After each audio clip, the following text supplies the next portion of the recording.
এই যে বাড়ির ঘরের ভিতরটা সব ভেঙে দিয়েছে।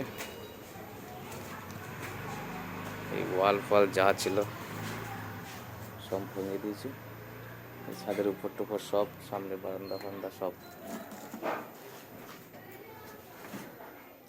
বিএমসির প্ল্যান, আবার বিএমসি কি করে নোটিশ জারি করে ভেঙে দেয়, এই জিনিসটা আমার আজ অবধি মাথায় ঢুকলো না। দেখুন অবস্থা কি করেছে। সরকারি অনুমোদন নিয়ে প্ল্যান বানিয়ে কাজ করার পরে গভর্নমেন্ট আবার প্ল্যান নোটিশ দিয়ে প্ল্যান ক্যান্সেল করে আবার কি করে ভেঙে দেয়। কোন গভর্নমেন্টের দায়িত্বে আমরা আছি, ব্যাপারটা আমি বুঝতে পারছি না। এই সব ভেঙে দিয়েছে। ছাদে উঠছি,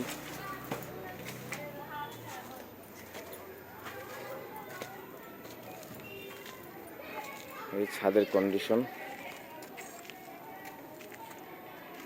সব ভেঙে উড়িয়ে দিয়েছে।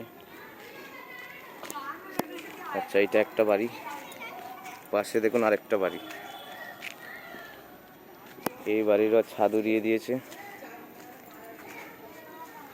ওই ছাদের ওখানে ভেঙে দিয়েছে, এখানে ভেঙে দিয়েছে, ওই ওয়াল ভেঙে দিয়েছে। আচ্ছা, এইটা হচ্ছে আরেকটা বাড়ি। এই বাড়িরও সেম কন্ডিশন, ছাদ ফাদ সব ভেঙে দিয়েছে, এর ভিতরে সব ভেঙে দিয়েছে। আর এই পাশে একটা বাড়ি আছে, এইটারও সেম কন্ডিশন। তাহলে আপনারা বলুন গভর্নমেন্ট তাহলে কি গেম খেলছে, আর কি আইন প্রশাসন এইভাবে মানুষের ক্ষতি করে। গরিব মানুষ ব্যাংকের লোন নিয়েছে, সব জমি সার্চিং করে ব্যাংকের লোন হয়েছে, বলছে কি প্ল্যান মাফিক বাড়ি হয়নি। এক কাড়া জমির মধ্যে একটা মানুষ কয়েকটুকু ছাড় দেবে, 2 ফুট ছাড় দিয়ে বাড়ি করেছে, বলছে প্ল্যান মাফিক বাড়ি হয়নি। সেই সময় ওরাই প্ল্যান দিয়েছে, হয়তো ছাড়টা একটু কম দিয়েছে, তার জন্য তাকে ফাইন করা হোক।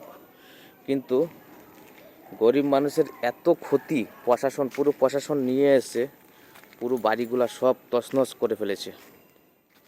কালকে 9 তারিখ ছিল, 9 তারিখ এসে সব ভেঙে দিয়েছে। এই বাড়িটাও ভাঙার কথা ছিল, কিন্তু এই বাড়িটা স্টে অর্ডার নিয়েছে বলে বাড়িটা বেঁচে গেছে। কিন্তু স্টে অর্ডার কয়দিন থাকবে?